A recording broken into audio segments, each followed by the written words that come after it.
Okay. Does anyone want to take notes? It's recorded. Yeah, it's just recorded because I've got some notes that I've got to do as well. Well, Yeah, let's I don't know. Is anybody? I sent out the one recording. I added the second of our interview with somebody. Too many of the last week. Anyway, I've posted 2 videos last week to the Google channel, and when I posted the second one, Sally Ann, I started getting the "you are almost out of bandwidth." I'm 84%. So I'm like, oh, what Sally Ann was just talking about. It only took me 2 videos to hit the max. Yeah. Well, in all of my recordings, I realized, Rebecca and I figured this out the other day, I'm on the county server, so it won't let anyone outside the county watch those recordings. There might be a workaround that I'm trying to figure out if I can like post it on a drive and then ask IT to keep it open to anyone. So, I mean, if no one's going to watch these, then I won't go to all that effort. Yeah. But we had, I think we had the one with Stork's office, Flynn, Chris Leonard, and Penny Gross. So I can do it if people are burning to watch those. I can try and see. Just let me know. Yeah, I think the one with Penny Gross, that's the other one I think I added. Because I think Oh, you recorded that. That was my team's, I think that was my team's invite. So I think there's 2 in there anyway that I posted up. Okay. Well, I'll see if I can get the others, but. I remember her saying, oh yeah, I don't mind being, because I never asked for the recording thing. She'd already started talking, so I didn't interrupt her. I just hit record. Gotcha. And then I heard her say, oh yeah, I don't mind being recorded. It's fine. So we all get the little, Teams puts the pop-up alert in. I didn't even ask yesterday. I know. Well, I saw it. I was like, oh, but it's already recording. I'm not going to say anything either. Nice. Who is I the thought guest? of all the statements. She cracked me up when she was like, and by report to Jeff McKay, I mean, I tell him what I did. I don't ask him if it's okay. That's Shirley. She's always been like that. So is the guest Chris or Ronnie or Ellen? Or none of the above? I see. Guest. I see another one on here. I see Chris Jones has guest after his name, and Kevin also has guest after his name. Oh, okay. Well, maybe it's Chris because I don't see Chris on here. I don't know who the B is though. Whatever shape that is. That's unfortunate. We can't get is the deputy county exec Leonard? I guess he's tied up. Well, this was the interesting thing. He emailed me. He said, I would love to, but I have a county executive meetings all afternoon. But Rachel Flynn immediately said yes, and she's also a county executive. So right. Maybe she didn't look ahead to her calendar. So I'm like, okay. Yeah, right. But I mean, that's a good point. So I put on the agenda people that have put holds on their calendar. Rachel Flynn said yes, Eileen Ellsworth said yes, and Chris said unavailable. So were there any others that have confirmed? I thought that might be a good way to help us see like who's available, at least so we can start thinking about topics. Lisa Earhart said she was available. Shirley Jenwright said she was available. And Anna Rickland said she was as well. Okay. Are we talking about presenting on the presentation day? Yeah, I think Charles and Maggie both said that they could be available. Okay. Danielle from ARP said she was available. Okay. So pretty much almost everyone except for Chris Leonard. And we didn't ask the supervisors. I think we sort of asked Penny Gross, but I don't think we would ask them since they all already were kind of a part of a leadership Fairfax day. Anybody, I'd say someone from their staff. And from Stork's staff. Yeah, I mean, personally, I know it's Stork's, that's the office we're looking where I didn't think any of them were super overly dynamic speakers per se, but maybe that's just because we just were kind of going round robin asking questions. Yeah, when we met, you weren't at the meeting with Charles and Maggie, right, Sally Ann? I was at that one. Oh, you were there. Okay, because after that, we talked about maybe a transportation angle and maybe that project that's happening along Route 1. Maybe someone from Stork's office could get excited about it. Yeah. Okay. Whatever if that's what we decide to move forward with. Okay. You know, I never knew with him, and I guess this is, a true thing I learned a couple years ago because, obviously I haven't seen him in, a couple years. So I don't know if his photos changed or how it is, in person. But, he obviously has a very strong resemblance to Abraham Lincoln. And I mean, I thought that on my own. A lot of people around me did too. And then I found out like that was his thing, like on the side. Yeah. That he would do reenactments. I'm like, oh, this makes sense. Yeah. When Well, he that had was beer, a fun fact I was not aware of. And they were like, no, he really does reenactments. I was like, all right. Mark, See how I your did the senses- same thing a few years ago. I was like, he looks like Abe Lincoln, and I Googled him. Yeah. I think Mark's senses has opened up since he's sleep deprived now. Things are just sort of Something. you know, It's like man, spider no. sense. aware. That's what it It's is. all like Aware. my spidey sense, you know? yeah. So typically the supervisors do not really speak at your program day. You can get staff. They typically show up for us on government day and then the other leadership Fairfax, like the breakfast, those kinds of things. There are sometimes if we were in person, they would come and welcome. So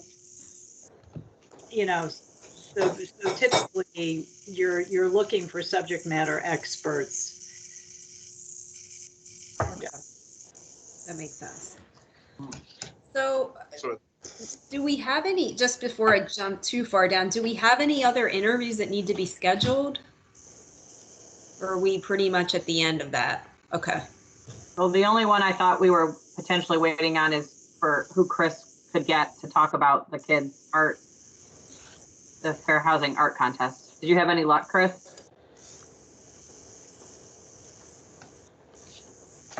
Chris, you're on mute, if you can unmute.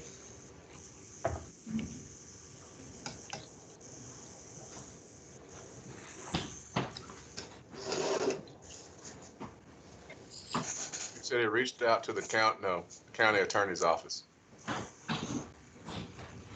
Oh, let's see. Oh, I'll turn the chat on. Thanks, Kevin. Yeah. Okay. What's it called? T? What's that? Sorry. Oh, county. Got it. County's attorney's office. I'm waiting to get a response from the attorney that oversees fair housing. Okay.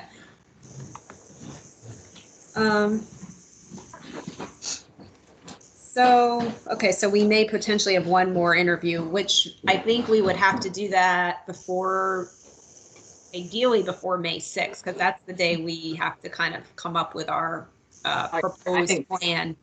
Obviously before the 6th even. Yeah. Like next week, ideally. Yeah. Like by Friday. But that would, it would be interesting to have like a student perspective. So it's not just all county heavy or, I mean, I think that's something we should think about as we narrow this down, to have a good representation of different sectors that are serving as our speakers. We've spoken to a lot of county folks. We've gotten a couple of private sector folks through Alicia, and we have nonprofits that Cheryl Lee set up. So, yeah, I think. Ellen, can I ask you a question? Just now that I've seen the topic that Team 3 is going to do, I mean, they had healthcare as a very broad topic, and they're going to talk about food insecurity, which is like, I'm interested to see the tie-in, like how that, I mean, obviously we heard it yesterday from Anna, how it all correlates. But I'm wondering, like, thus far as a group, we've talked about hitting different topics of a livable community, and it's not like, should we actually just be focusing on one of the things we heard? Like, every speaker talked about affordable housing. So should we just be looking at affordable housing? Are we making a mistake by thinking, oh, we'll have this little 30 minutes on housing, we'll have this little bit over here on history, we'll have this other little thing over here on community, this other thing on art, this other thing on safety? Are we overcomplicating it, or does it feel good that we're doing that since we're trying to hit all these facets in quick little bites? Right. So you've done all your research on the broad array. Okay. Yeah. So now I would advise find an intersection with two of the major elements of a livable community. that you all are feeling absolutely, if we don't have these, the livable community is just not going to happen, right? So you might be able to start narrowing it down from that. Okay. The fact that you are going to be able to touch upon the previous days, you'll be able to weave in that.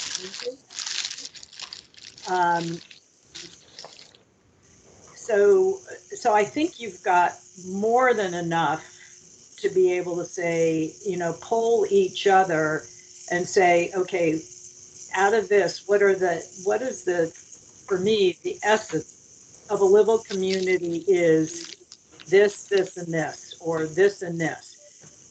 It's kind of that root cause analysis. You'd like narrow it down to the, the root, 2 things, 3 things. So how does that sound to you all? You're awesome, Ellen. Thank you. I think that's wonderful. Mm-hmm. We So I'm vote. hearing you say that we should maybe try to narrow it down to maybe 2. It might be 3. Okay. Yeah. What are the absolute must-haves in your opinion? And this is where getting all of your team members, see how close you come, right? And that is just plain fun after all of these. I mean, I think housing is definitely for me one of the top, and we've heard so much about affordable housing, the variety of options for different types of communities, and The history of, we talk about the history of housing here, and so. Yeah. And transportation was another piece, like whether, I mean, that is a big topic in and of itself, roadways versus public transit. How do people, I think somebody said something about livable communities and ensuring, I don't know, I'm probably butchering this, but something about where we live, we need to make more opportunities that people can work close to where they live. And we are it's such a big county, and I mean, Northern Virginia as a whole is traffic heavy, and how do we kind of make it more desirable for people to live and work in the same area, the same community? Yeah. So maybe I I think like that's kind of a tie-in to transportation in some way. Yep. And I think that too could lead to the larger topic of at least one of the major projects going on in our districts with that whole transportation. What's working there at Route 1. I'll say that I think as a topic, obviously, in light of everything going on, public safety is important too. But at the same time, y'all aren't going to, of course, offend me at all if we don't use that as one of the 3 or 4 topics, because I know it is heavy. And it's, I mean, just the time, it's just been heavy, right, over the last year for a lot of people, and continues to be. Like I said, I think it's vital, but at the same time, I get it too if people want to break from that too, because it's such a deep and heavy discussion. I don't know. I just wanted to throw that out there that it's kind of right in those middle, because I've talked to people before about it that, again, want to talk about it, need to talk about it, but then I've also gotten feedback before. It's like, I just need a break, and just So I want to just put that. That could be something. I think Alicia sort of alluded to earlier in her agenda she put together, how we might in the beginning have someone there's lots of things you can talk about livable communities, and that might be, there's some major things we can talk about and sort of acknowledge that.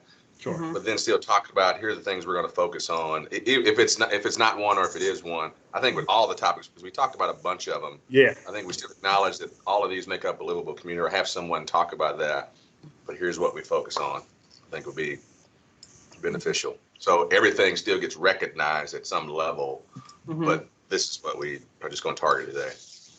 Yeah, and if we've used Danielle from AARP to do, like, everybody, we send a breakout room or give everybody time to go do their own community index and see those different categories? Because is housing and transportation, are those separate categories at AARP? I can't remember when I did my report. Because then I don't recall how they categorize transportation, actually. I'm gonna go back to it. Yeah. Yeah, I know I was thinking. go ahead, Mark. No, go ahead. I'm sorry. Go ahead. No, I was just saying, I like that idea that Rebecca said, like that could kind of be maybe an opening exercise and Danielle could sort of set it up and then we have small groups and we can all go into a different room with a smaller team and kind of, I don't know, maybe walk them through that exercise or something like that. Maybe it's something they look at in advance. Yeah, and then we could have a panel or a speaker to talk about affordable housing, and then we have a section to do that, but it gets them started figuring it out for their own neighborhood. What does it look like? And then we dive in from a county level on those two areas, and then the day's over, right? I think to whatever topics, obviously there's been a lot of various topics, but whatever topics, we do, I think it is important to make sure there are topics that are going to keep people's interest, because there is some that you're going to probably get that it's good to know, but people might zone out and be like, versus maybe some topics where they're really locking in, like, what, I am curious about that in Fairfax. And like I said, like the public safety one, I know I'm kind of contradicting myself to what I just said, but I know that even though people need a pause too, that could be one. Housing, just business development. Those are ones that people are going to pay attention to and lock into. Versus, I don't know. I don't want to give a bad example of something that people may not be interested in, but I think y'all get my point where I'm going with this. Yeah, I just dropped. That's my actual neighborhood, but those are the topics that are in the AARP index, and housing is listed as number one. I don't know the reason for their ordering, because obviously it wasn't in order of my score and it's not alphabetical. So maybe they weight housing more, or maybe they weight neighborhood and all the services you have there more than the other categories. I'm not sure. Anyway. I would assume, when you think about it, thinking about this area, those are really the two biggest things that people always talk about, that always come, housing and transportation, because that fits into where people live and everything. So yeah, I'd say when I heard most of our speakers talk, everyone mentioned almost everybody talked about affordable housing, and then access to services came up a lot, which I think to me is the neighborhood piece of what's on this list. But I might as well, opportunity is obviously could also be that, because we can have great parks, but if you don't have access to it, the county, do we have great parks? So I don't know if that's neighborhood, and a lot of people. I remember Maggie saying that too. Like why businesses pick to be here. Like, well, what in the area is there cultural events? Were there parks? Were there areas that would attract staff to a new business? That kind of thing. Right. But so Mark somewhat started to go down this path. So begin with the end in mind. At 4:30 that afternoon, what do you want to have happen? How do you want to have your classmates react to know you won? How does that tie into a call to action? What do you want them to be so psyched about that they do something? Okay. And how can they then get involved? What can they do immediately, right? So I'm helping you to frame very high level to bring it down. And so as you are, identifying what is most meaningful to you personally in all of the interviews, all of the discovery, what was it about it that spoke to your heart and is calling you towards those topical areas. And then from there, what does your class need to know, and what can they do with it to do something about, right? Mm-hmm. I either made that as clear as mud or got through. No, right.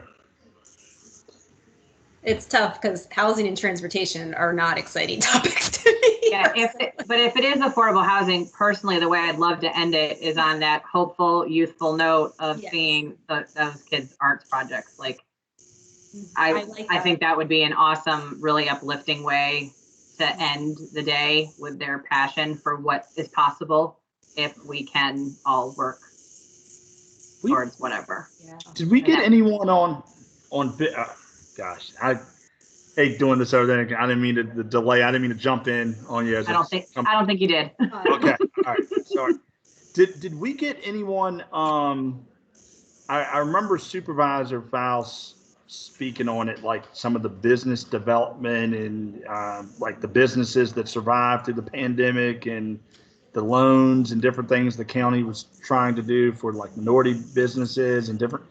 Did and I know obviously, Alicia, you brought forth people that could speak, from the chamber, that dynamic. So, I mean, I think that's something that obviously a lot of people with Leadership Fairfax are going to be interested in, because I mean, that's just the overall local economy within Fairfax County, job creation is part of the tie into affordability for a lot of this, obviously where people end up living, education, health. I just think that is something people are going to lock into heavy and will keep their interest, because they're going to want to hear that.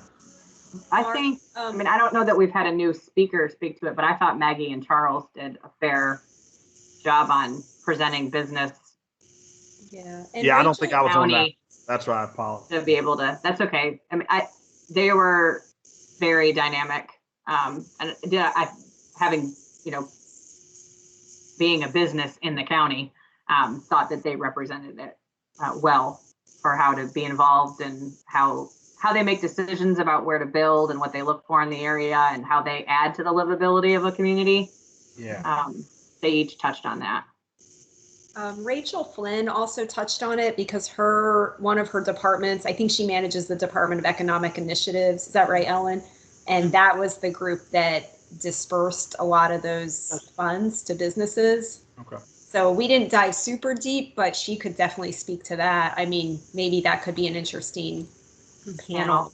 It could be a great panel. Yeah. Yeah. But that I think would switch us out of transportation and instead looking at how the business community adds to the livability of a community. I think one of the things that was said, and I can't remember who said, but a couple times, was just about the businesses bringing money that can pay for, because they provide the taxable income that can pay for all the things that we're talking about. Yeah. So that I think that's definitely kind of a linking, but I agree with what everyone's already said, that housing I think is super important. Yeah, and if I think back to what Maggie said, and then multiple speakers did, like there are two ways that fund our community. There are two sources of funding from our community. There's homeowners and there are businesses. It is those two engines that fund everything we have. So if we planned our day, like those are the primary drivers of how and a lot of other things happen, but those are the two primary drivers of our community's overall like survival and function, at least here in Fairfax. So maybe it's housing and business. Yeah, I think all of these ideas are great. I think we just have to start putting it to paper, and that will sort of start to define the day and, and how we want to, what types of sessions do we want? And I think we said in one of the meetings that we didn't really want to do like 2 panels back to back. So if we can think of different ways to engage the participants, that would be good. I think the AARP piece would be an interesting activity for them to do. And I had on here call to action. So just what Ellen was saying, we need to kind of think about that. And I did put on here, just so we don't lose it, doing some type of dedication for Betsy at the end, whatever that looks like.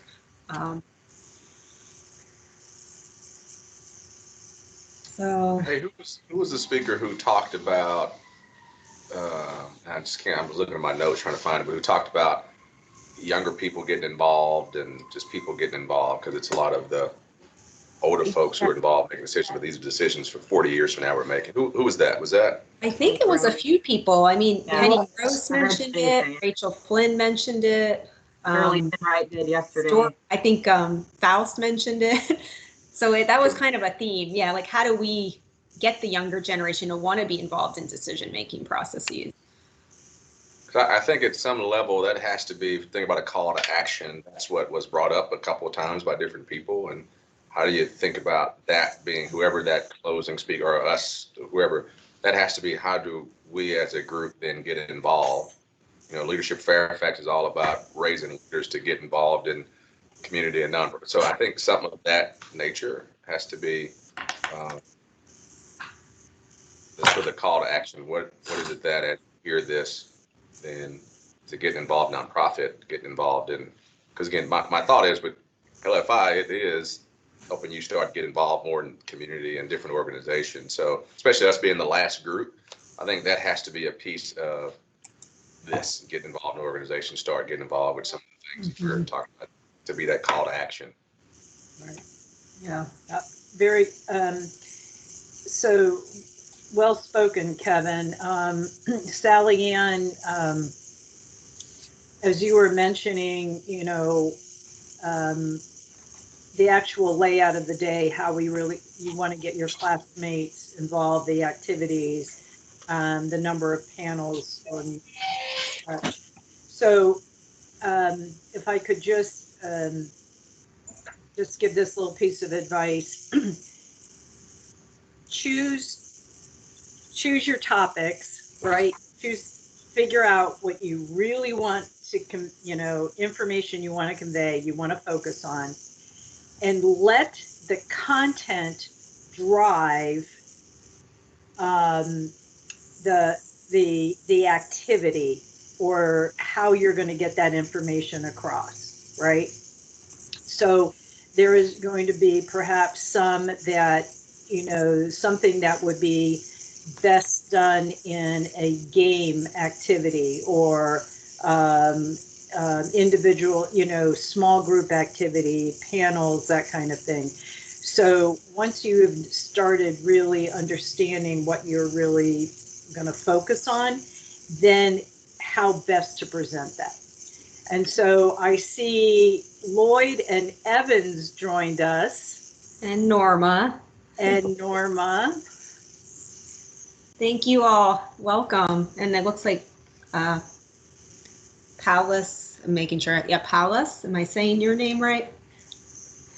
Yes, you are. Hello. Hi. Thank you all for joining us. Lloyd and Evan and Paulus and Norma. Really appreciate you guys taking the time. This is our Leadership Fairfax Institute Team 4. I'm Sally Ann, so I know Lloyd, I know Norma. I haven't had the opportunity to meet Evan or Paulus in person, but hopefully we will at some point. I was going to let our team just do a quick round of introductions so you know who's on, and then I'll give a quick overview of our topic. And I know I shared some questions, and we'll just kind of go through them. And, we just want to have a conversation and get to know you all and your work a little better. But yeah, I'm the executive director of Fairfax Futures. We are a nonprofit that we're embedded within the county's Office for Children. So I work in partnership with them on early childhood education priorities. And Mark? Good afternoon. Thanks for joining us. My name is Mark Mitchell. I am a lieutenant with the Fairfax County Police Department, and I'm currently assigned as the assistant commander for the Reston District Station. Alicia? Hi, I'm Alicia Little. I'm the Director of Member Engagement for the Greater Reston Chamber of Commerce. Cheryl? I am Shirley. I'm the Director of Development for the Fairfax Library Foundation. So we are housed at Library Administration in the Government Center. Kevin. Yes, Kevin Chadwick. I'm the Managing Director for Northwestern Mutual here in Tysons and run a financial services firm here. Rebecca.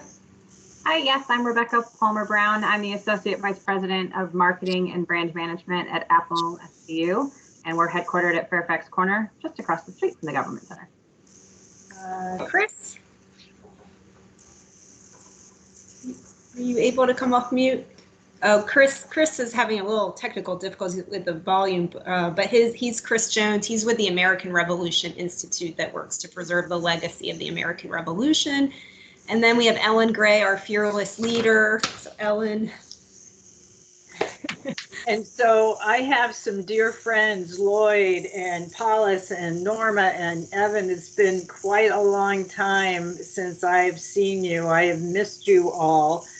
But JTA, Joint Training Academy, hopefully you're getting those e-blasts. Pick me up on it. So good to thank you guys for being with this team. They are incredible. So Lloyd, I know you were recently promoted and congratulations. I know you have big shoes to fill with Chris. And we talked with Chris a few weeks ago, so we got some good perspectives from him. And I know these are your managers and NCS doing great work in the community. So I'll let all of you just share a quick introduction of who you are and what you're passionate about, what you do in the county.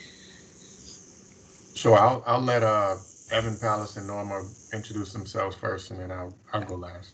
Great. Evan, you want to go first?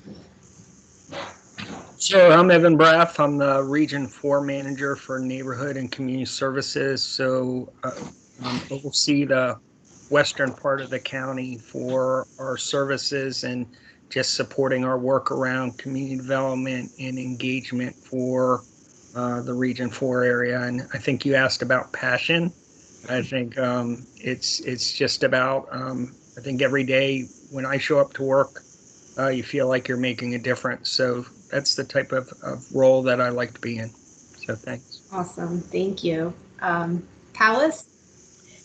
Palace Washington, Fairfax County Department of Neighborhood and Community Services. And I am one of the 4 regional managers supporting our division, and as per our name, really looking at connecting the work that we do within our geographical area with our health and human services system through center operations and community development. Awesome, thank you. And Norma, I know you recently got a great promotion, and Norma and I met, it was a while ago on an equity project. So I was happy to see your name. Thank you. I'm Norma Lopez. I'm with Neighborhood and Community Services. I'm the regional manager of the eastern part of the county. My passion is to be able to, in some way, assist with and make some kind of an impact on equitable community engagement, especially regarding One Fairfax and racial justice and social justice. Thank you. That's great. And it looks like, okay, sorry, that was Mark just disappearing. I was making sure I didn't miss someone. And Lloyd, I'll turn it to you. Thanks, Sally Ann, and thanks for inviting us. And Ellen, always good to see you. My name is Lloyd Tucker. Like Sally Ann said, I'm the new director for Neighborhood and Community Services. We house the regional services, which is all the community centers, teen centers, and senior centers, neighborhood center contracts in the county. We house access such as CSP or coordinated services planning, therapeutic recreation, athletics, field scheduling, and a host of other access units. We also house Office for Children, who was newly integrated into NCS over the last 18 months. As well, we house the prevention unit for all youth coordination between the schools and CSB and NCS and the court system and DFS. And I think, we also house the Interfaith Liaison, which is a tremendous position and that Ramona Carroll just vacated to become the manager of that unit. But is such an important part of Evan, Norma's, and Palace's community engagement work that they do with the houses of worship and trying to connect those dots with that. So my passion is, and I don't want to sound like a broken record, but I love working with folks who are looking for opportunities to succeed. And I hate to say that we do that we empower people, but we provide the resources and the opportunities for folks to decide to take advantage of so they can become empowered. So I love being a connector and a communicator, and I love a good joke or two. Love it. Before we get started, I just want to let you all know I'm recording, and this is just for our team purposes. Are you guys okay with that? Okay. All right. So we are, as you all may kind of know, I'm sure many of you have been a part of LFI in some capacity somewhere along the line, but we are the last team to go. So we have the honor of being last, which we've gotten to see 2 out of 3 other groups go so far. And basically, we have the task of putting together a half-day program for our peers in LFI. And we've seen groups look at, this week they're looking at food access. We've looked at a whole healthy child and workforce. So we have this large topic of community and, what is an equitable, how do you create an equitable and inclusive community? So there are a lot of components to that, as you all know. And we've just been meeting with different subject matter experts across the county to really, better understand the work they do and their definition of that. So we've talked a lot about housing and transportation. Those are kind of rising to the top of our potential areas we're going to address. We know public safety is a big one, and the arts and parks. There's so much there, but we just really wanted to get a chance to learn more from you all. And I guess this is a very big question, but if you were to think of what in my mind makes a livable community, what would be some of the key components that you would share?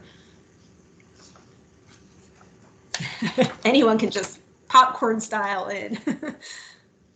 And it can be from a personal perspective, the work you do, any and all above. I'll take a stab at it. And I know we like to say the usual stuff. I think the placemaking and the built community and all of that stuff, schools. But truly, I think that what makes a livable community, if I understand the question correctly, is and in the line of work that we're in, what we're finding, what makes a livable community is a community that gives folks an opportunity to make decisions or to be a part of decision-making processes regarding decisions that impact them the most. Of course, that leads or is connected directly to inclusive or equitable community engagement. What I find and what I'm finding in a lot of the research that we're doing and exploration is that a lot of our county colleagues, even to an extent our houses of worship and community-based organizations, think that folks being engaged is or doing outreach is good enough. But truly being able to provide a safe space or a place where folks can understand that they have a role in identifying how policies, processes should include their voice, so that they can shape those values and those decisions that like I said before, impact them the most. So if we have some type of meaningful engagement process that starts, whether it's land development, whether it's transportation, whether it's schools, whether it's addressing food deserts, I think instead of us coming up with ideas for folks, I think that makes a livable or adds to a livable community, providing voice to those who have historically not had that opportunity. That's great. Thank you so much. Evan or Norma or Palace, anything you want to add to that?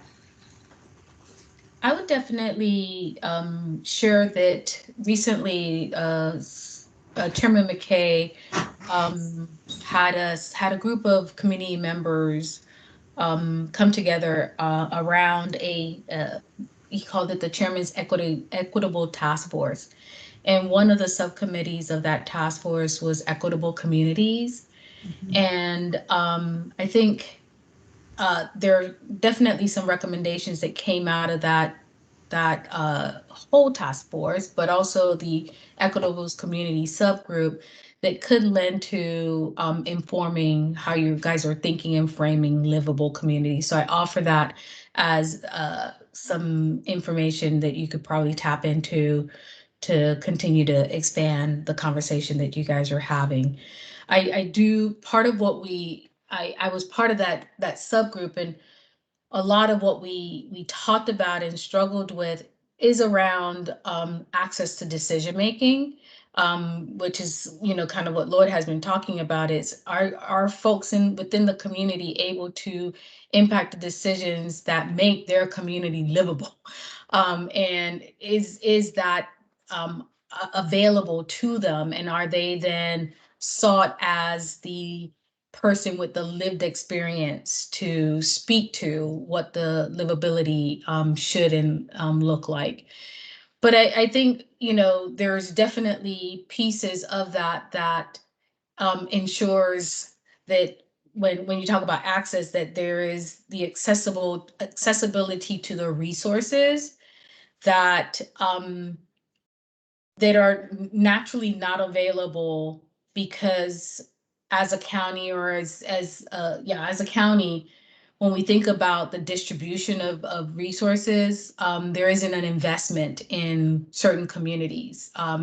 So I think when I think about livable communities, it's also, are we investing in those communities so that they have all access to all of the key elements that build a landscape that supports their housing, their education, their health, their walkable paths, like all of it. Are we investing in those resources so that they have the ability to quickly and connect to what they need to be able to connect to, so that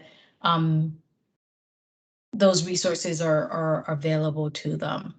But those are the first things that truly came to mind. But definitely want to give Evan and Norma an opportunity to respond to that question as well. Thanks. Yeah, I definitely echo what Palace and Lloyd are talking about, just about equity and thinking about it from a resource standpoint. So it's not necessarily taking something away from anybody, but it's making sure that those added additional resources are there so somebody has access or can successfully participate in other processes. I just kind of know in the world that I work in, one of my responsibilities is our older adult community. So knowing now that every 1 in 7 person living in Fairfax County is 65 and over, and by 2035, that's going to be 1 in 5. And so not, thinking about livable communities across the spectrum of from an intergenerational approach, I think is really important, because I know there are folks who are living in Fairfax County who want to stay here. And there's a lot of issues around that as it relates to transportation, affordability, just some of the things that Lloyd and Palace were talking about. So I think when I think about a livable community, is it like one that can support people from all ages, disabilities, as well, with a real emphasis on that racial and social equity piece that we're talking about. That's great. Thank you. I don't think there's much that I can add to what already has been said, but I would say this in my experience as a former community developer. I think that when you talk about equitable community engagement, you're really talking about certain principles, and the two most important principles are trust and respect. And one of the things that I've learned and recently, is that communities that don't,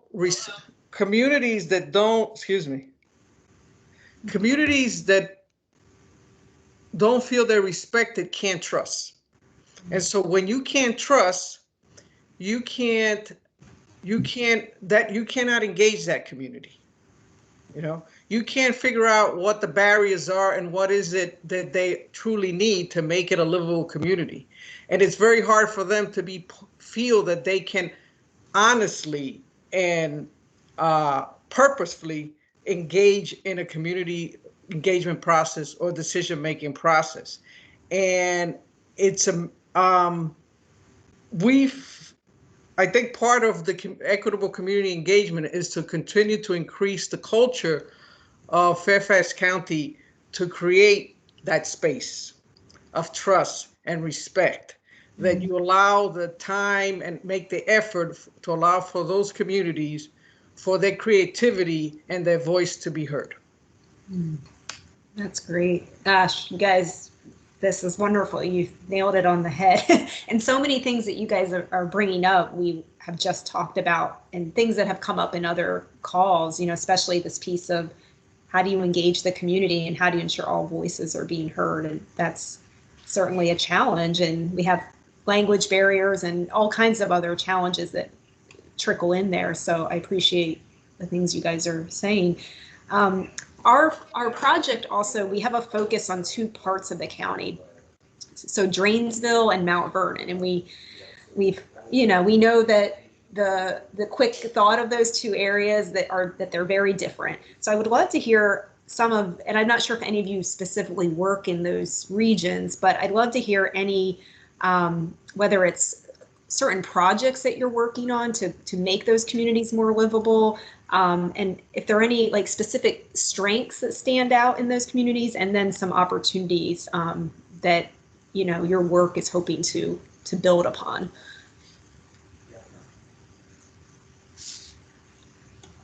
So you said Drainsville and Mount Vernon, correct? Yes, sir. All right. Palace, you can speak to Mount Vernon, and then I'll take a stab at Drainsville. Okay. I'm smiling because I don't even know where to start. I think there's really robust work happening in Mount Vernon. I'll end with the largest effort or initiative. We have the Lorton Visioning 2040, which is a integration of planning for a particular area within Lorton and understanding what are the demographics within the area that we should pay attention to ensure that we don't continue to marginalize them by not planning for their future needs. And that's encompassing a dynamic, the population that Lorton Visioning 2040 is encompassing is a dynamic with a median income in the 50,000 that's flanked with incomes in the 100,000. And how do you, when you think about everyone's needs within that footprint, how do you make sure that all the needs are being met? We are actually standing up a community center within the footprint of the Lorton Visioning 2040 as well. Is the Lorton Community Center to be opened in 2022, which hopefully could be the epicenter or the location in which services can be rendered to meet the various needs of the entire community, but being almost using a targeted universalism approach to services within that area. So that work is just starting, but it definitely is right now collecting data and attempting to see what's going on in terms of what do we need to be paying attention to. We also. Just before you move on, I just have a quick question with this visioning project. Does that include the nonprofit sector, private sector, residents within the community? How are you all engaging all of them, especially during the pandemic? So historically at the table, the planning commissioner for the Mount Vernon district has been leading the public engagement effort, or the planning and steering committee of this work. There have been several, or several is not, a couple of community meetings that were more of a broad, everyone come hear a little bit about what's going on, share your potential interests by identifying that on maps and visuals in terms of planning and development of the area. The phase we're entering in is finding those community stakeholders that create more of an intentional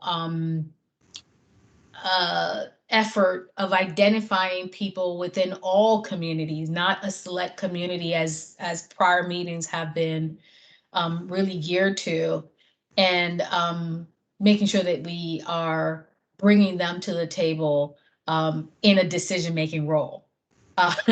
Unlike, hey, just come and give me your input or inform me or tell me about what you think, but really engaging them in a decision-making role. And that's some work that we're doing with DPD as well in terms of what does that look like? So we're co-leading in that effort. But yes, it does include, there's this anchor nonprofit in that area that is at the table. Fort Belvoir, because it is very close in proximity, and there's a portion of the footprint of the area that is not part of the Visioning 2020, but because of its proximity to Fort Belvoir. So they've been thinking about what's, the environmental landscape and how do you make sure that you're engaging, the right folks at the table. Gotcha. Thank you. And Gum Springs, we also have a huge project that we're working on, and that's really with housing and community development as well as historic preservation. For years, back in the late 1970s, 80s, Gum Springs has had a conservation plan that went defunct after a while, and the community is now asking, well, what does that mean for my community? So we're doing some work around that. But the one that I really want to highlight is the work that we're doing around communities of opportunity in an area called Buckman Loop. And it's an area of over concentration of poverty that was really created by practices and policies that the county had instituted. And in terms of finding inexpensive land, putting tons of housing in one location, but really not thinking about what were some of the resources that would have been needed to support that. So now what we're doing is the housing develop or purchase a piece of land, and we're using the purchase of that land in the development of a community center to galvanize the community first around what are the programmatic aspects, but taking the opportunity to look at long-term planning for that community, and that the community is at the helm of making decisions about the livability of their community. So at the beginning of the process, the community we had some listening sessions where they identified 5 areas that they wanted to be able to make sure that we were focused on. So we've been using that information to infuse any ongoing work related to, and once again, stakeholders include all of the nonprofits that are working within that community, the Board of Supervisors, and all of our major county agencies that are really impacting any form of work. So that's one of probably the largest collective approach processes that we're doing in the county. And just to interrupt, I want to clarify, was that purchase for the community center, was that the previous Mount Vernon Athletic Club? Absolutely, Rebecca. Okay, we had heard that from Mr. Leonard, so I just wanted to clarify if it was the same spot. Okay, great, thank you. You're welcome. I hope that was enough information. That was great. It's a pretty broad question, but hopefully it kind of helped. No, it's helpful. There's a lot happening in that area. So, and hearing about the different we heard a lot about the different the roads that are being, how that the roads there, that's a very positive project with public transit and ensuring more affordable housing opportunities. So good work happening. Shelly, and I just want to add in, and I think this was probably what Palace was getting to, when we're doing these types of things, you need to almost have an anchor. So that could, I mean, that's a role. I think Palace always talks about how she's a connector, and Lloyd talked about that. So you need, I think as a best practice, you need folks in the room who kind of operate from that collective impact framework and are thinking about connecting. And so I know Palace always talks about that when she's with our team, the importance of that. And so if you're thinking about something that you want to share with others, I think that's a really key point is you need an anchor organization or a co-designer. A lot of the work that I do is I find a community-based organization that can anchor with me. So we're co-designing together. And I think that's really important when you're thinking about a framework. And having someone in, like they're anchored in that community, so they understand the needs in a different way than if it was just higher level county as a whole. Yeah, thank you for pointing that out. Lloyd, did you want to share a few strengths and opportunities or key projects happening in Drainsville? Sure. Drainsville creates a unique situation similar to what Palace was describing with the Mount Vernon district, but a little bit more spread out with having Great Falls up there and having the Herndon area and a lot of the work, the community engagement work that we do there. So it creates almost a dichotomy of populations. The folks who are definitely above the median income level, household income level, and folks who are at or below poverty. Folks who have may not have English as their first language, and who truly can benefit from some of the resources that we work to coordinate with our nonprofit partners with up there, and in particular Cornerstones. I think you're all familiar with them, but up in the Drainsville district, for not a lack of talking about projects that are going on, but just talking about the landscape and some of the activity that occurs up there. As you all know, and as I mentioned, Cornerstones is our anchor organization. We have expanded the Opportunity Neighborhood footprint from not just being in Reston, but also to Herndon, to a few of the census tracts up there.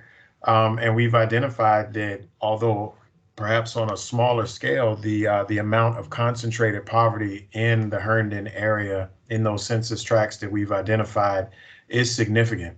So Palace just mentioned targeted universalism, and that's truly one of our approaches to ensuring that although we have to abide by the policies and procedures and rules that our bureaucracy lays out for us, we still try to ensure that we are flexible enough and where we are providing services in a creative manner where it's not one size fits all. So what's good for Great Falls isn't good for or always great for the Herndon area.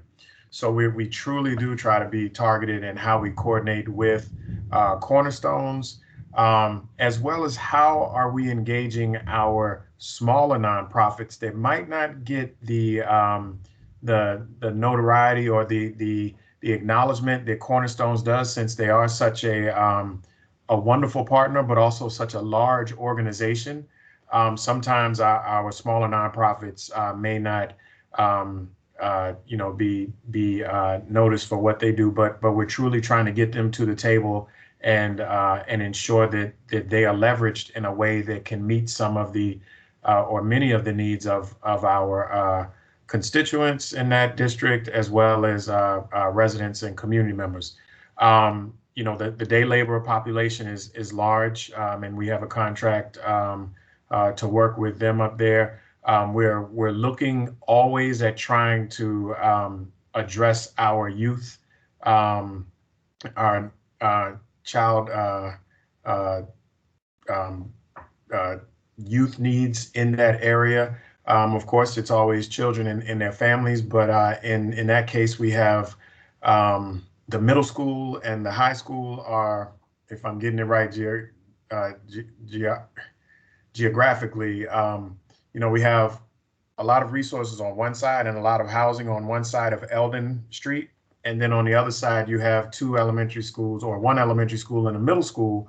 And so the Eldon Street also creates a gap, or creates a barrier for our kids to be able to access services from Cornerstones on one side of the street and Cornerstones at the Herndon Neighborhood Resource Center on the other street. So we're always working to ensure that our partners are connecting and doing warm handoffs, and that we're doing it in the safest manner over there. But aside from our day laborers, aside from trying to address some of the situations with our youth programs, you know, up in the Herndon area, with the Dulles corridor expansion and just more tech companies coming, one of the main things that we're also trying to do is get in that area workforce readiness and development for populations that might not be as tech savvy, who may have English as a barrier, if that's a you know, a requirement for them to get gainful and meaningful employment. So I would say that a lot of the challenges, maybe on a more concentrated and smaller scale than Mount Vernon, or even in the Annandale or Falls Church area, we're really facing the challenges of trying to get folks to build wealth in their community, and to help them sustain it, because of the amount of growth, because of the amount of diversity of jobs, when some of the folks, or most of the folks that we work with, have either had service jobs or come with minimal job skills. So that's one of the challenges that we see up there, as well as just the in that case also the island of disadvantage that exists in those census tracts that I mentioned, that we built our footprint for opportunity neighborhoods in. So it may not be the scale and scope of a Mount Vernon and Richmond Highway corridor, or a Leesburg Pike or Columbia Pike that we see in Annandale and Falls Church, but they definitely have their challenges because of the amount of folks, like I said, above that medium income level, and those who are at or below the poverty level. We spoke with Supervisor Faust, so he shared that dichotomy, and you know, that can be a challenge in that district, especially because a lot of people have that view of Dranesville of, oh, they have the money, they don't need the resources. But you're right, there are those pockets. Thank you. I just wanted to see if anyone from the team, if you all had any other specific questions, you want to jump in, or Norma, if you had anything to add. I have a question. All right, sure, go for it, Mark. Through. Yeah, so surprisingly, this is not a law enforcement question. It's because I come from a banking family, so this is the financial side of me coming in, and so I know, you know, from a national kind of perspective, you know, when you think back to, you know, the onstart of the pandemic and to where we are now, that the wealth gap has kind of just continued to expand and expand and expand.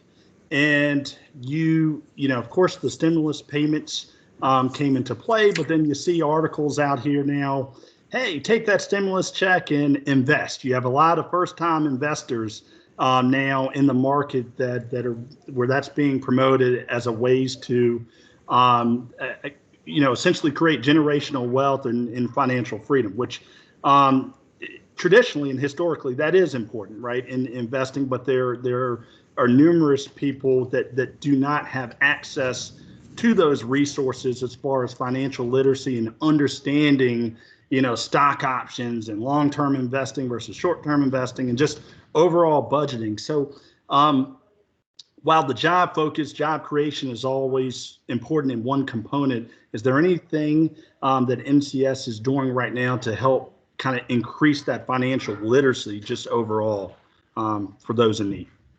Do any of you all want to speak to perhaps work that you might be doing with Bright Paths? I know we got FEC, but other regions also might be working with them to address the financial literacy issue.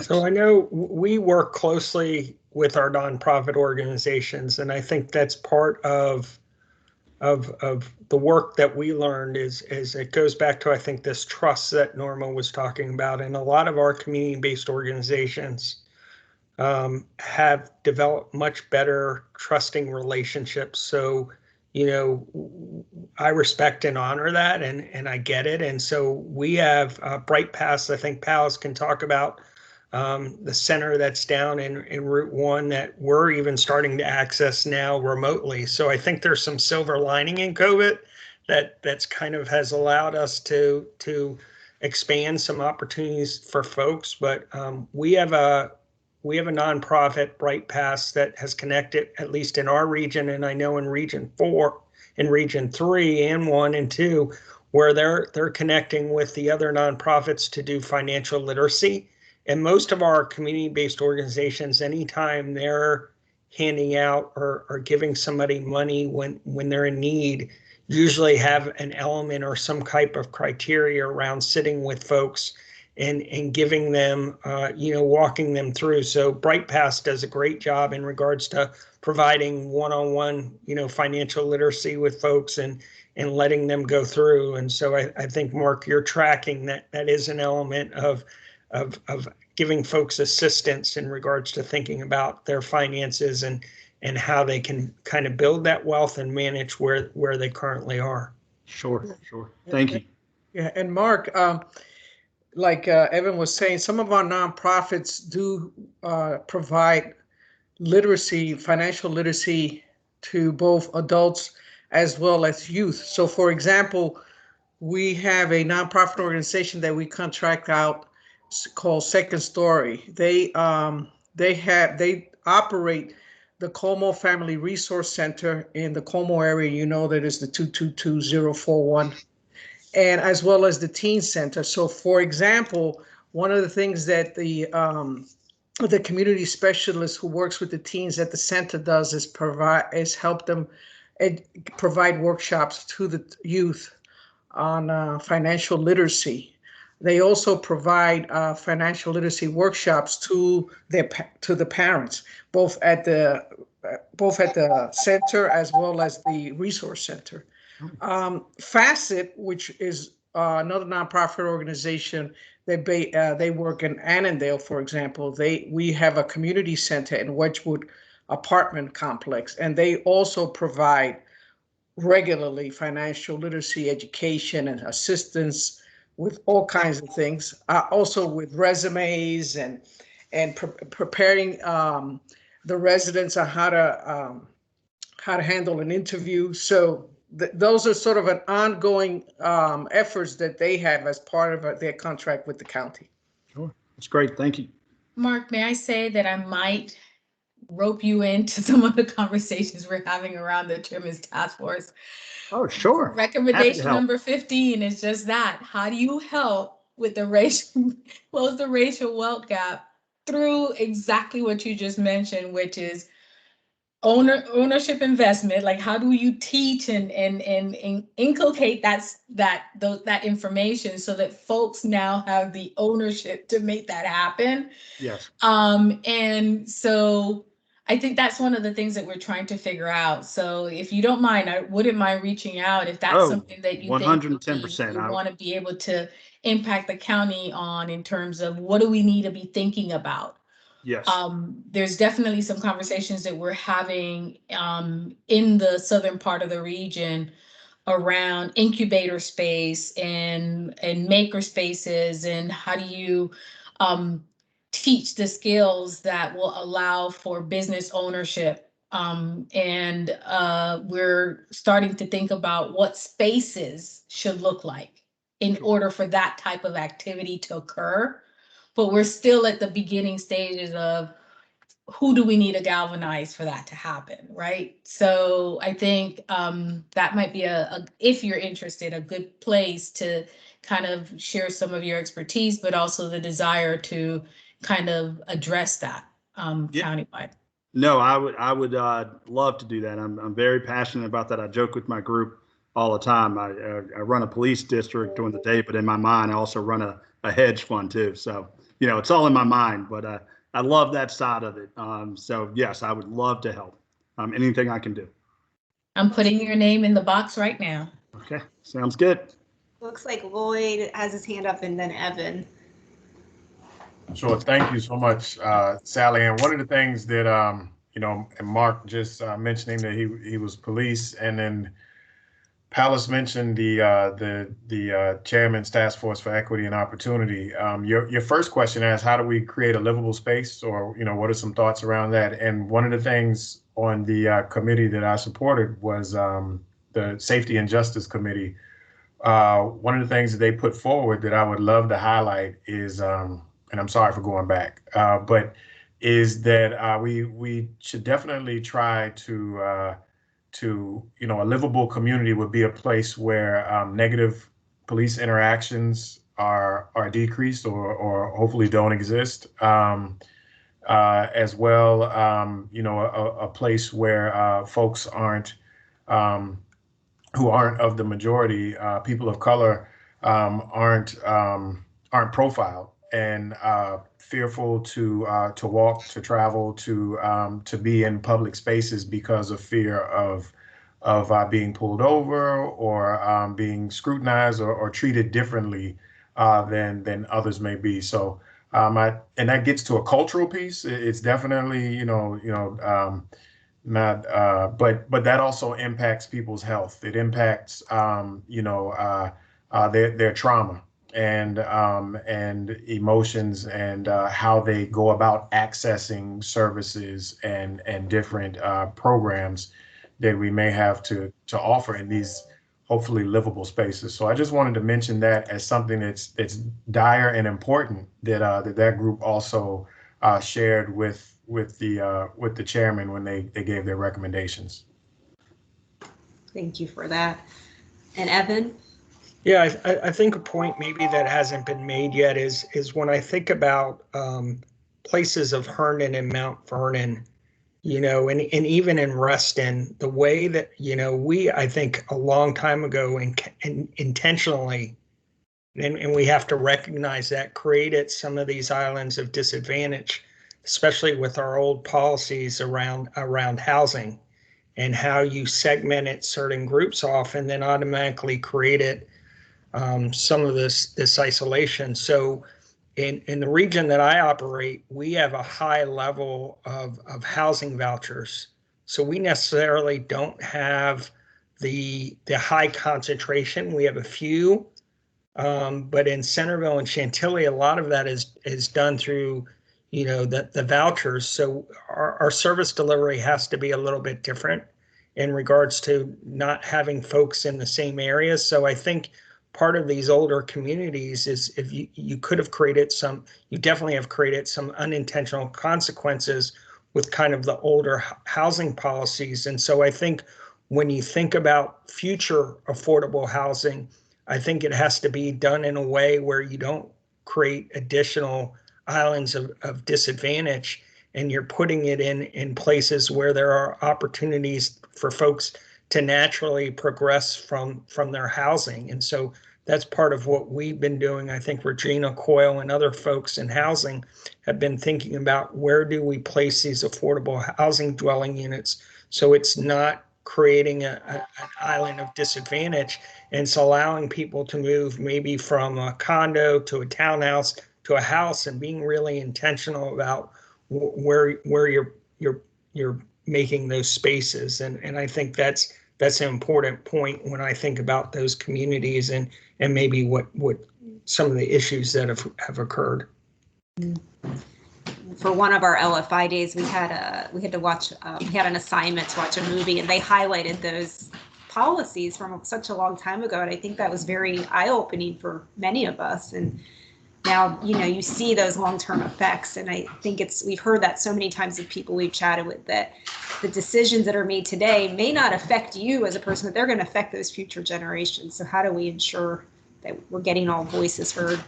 I see, Norma, you have your hand up, and I know we're a little over time, so I appreciate you all staying on with us. I'm just going to say, I'm going to speak on something that is very dear to Sally Ann's heart, which is early childhood education, particularly in an area of island of disadvantage, such as the Cornwall area, and as well as the need for early childhood education among the residents of islands of disadvantage, but also the issue of childcare. So we need to be able to address those two major challenges in these various communities in order to make these communities livable, because it has a tremendous impact, as you know, both on the family, especially the children.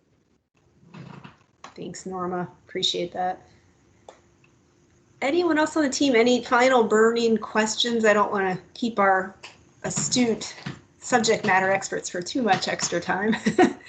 You guys. Sally, I think the only thing I want to mention is just Herndon, I think, also has another dynamic that, Fairfax, I think, is unique because we have some towns embedded in there.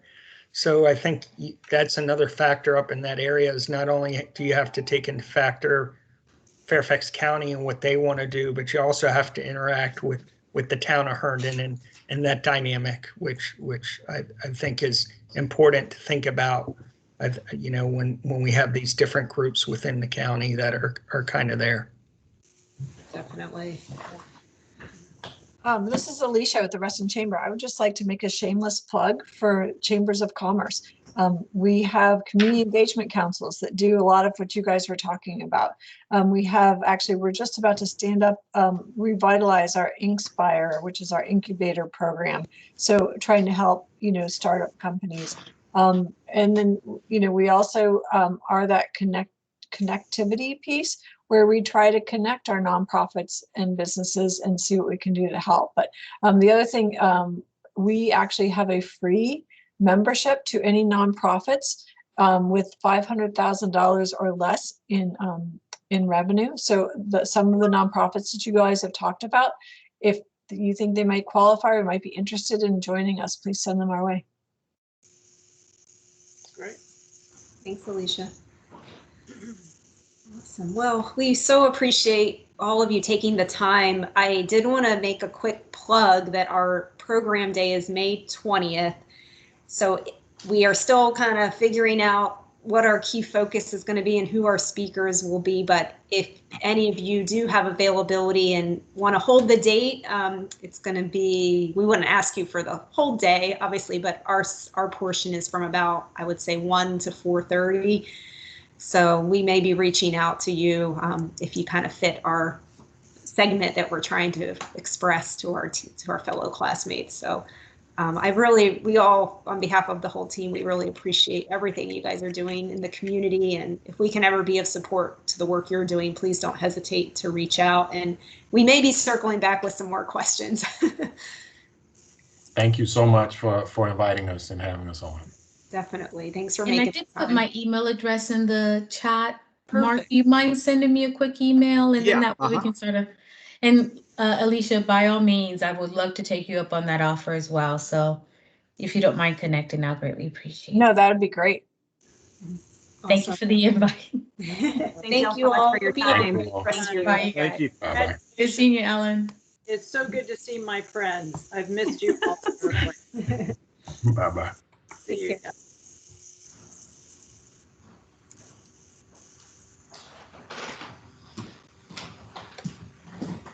Okay.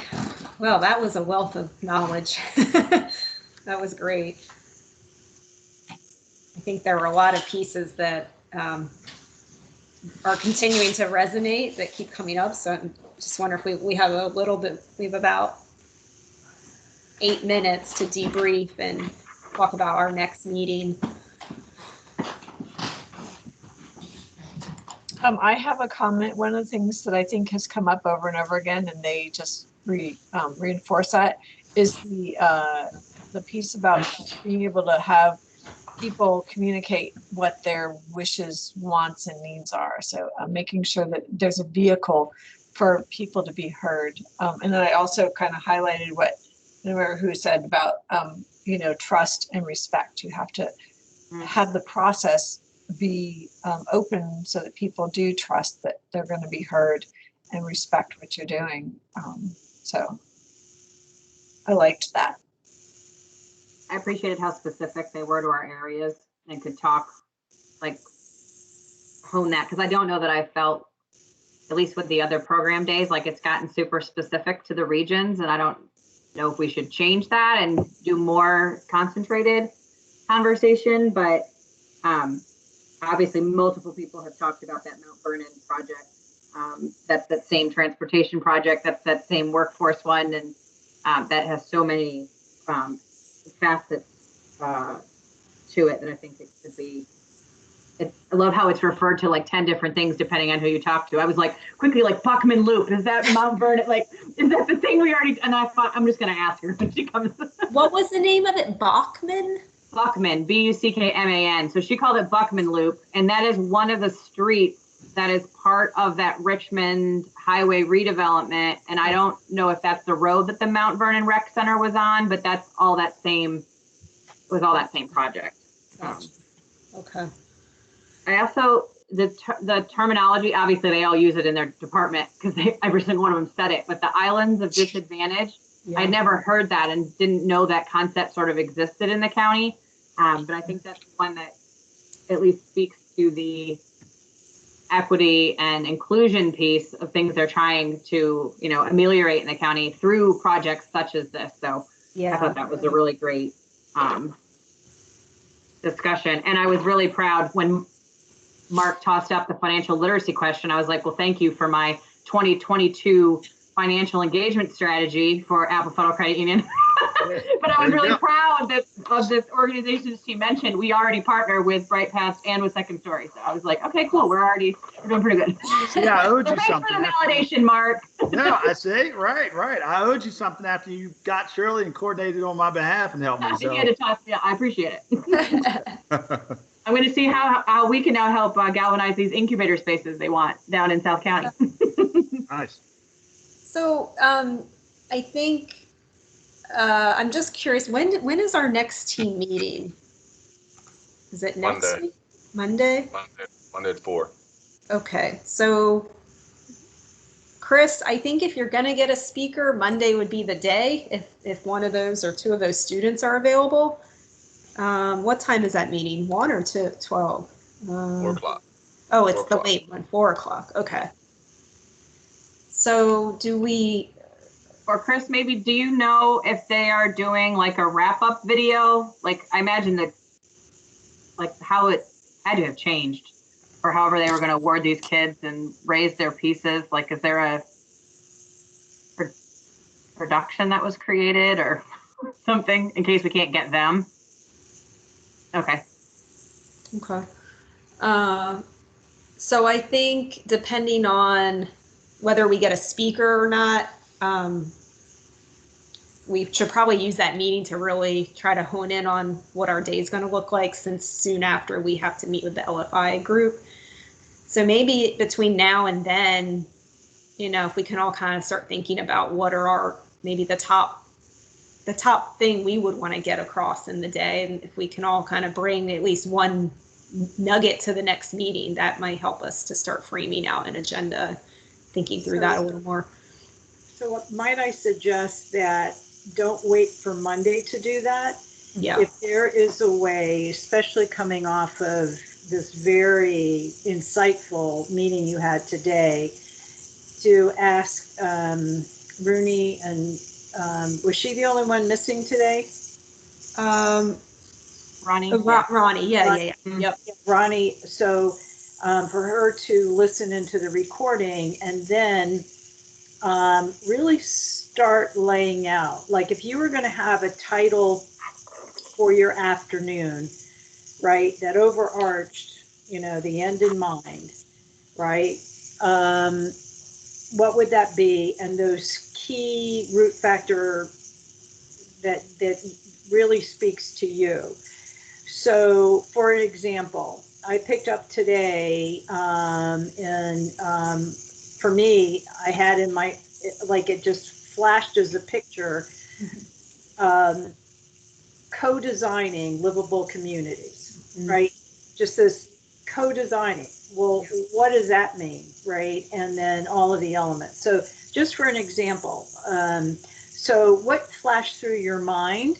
Capture that some way, and then have some kind of, if you know, since you're using whatever Google Docs or whatever, if there's a way that you can put your info in, start synthesizing. So on Monday, you have a chance to really cull it down quickly, because this is the time to really nail that down, because then how you present, who you need, what you need, how you're going to present will come very quickly. And then if it's getting your speakers and panels, it's then the logistics, going out, asking, and then formulating whatever questions or whatever. But this is going to be the hardest yet almost easiest part, to give yourself that overarching and what do we really want to cover. So it will be the hardest and the easy at the same time. Okay. So why don't we use that document that Alicia created as our place to put your ideas in there, and if you want to star it or make it known that this is one of your top things or something you don't want us to miss, and maybe we can use that document as to kind of, we can walk through that maybe on Monday.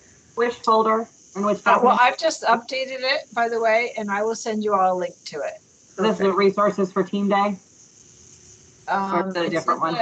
LFI for Team 4 presentation outline. Oh, presentation, okay.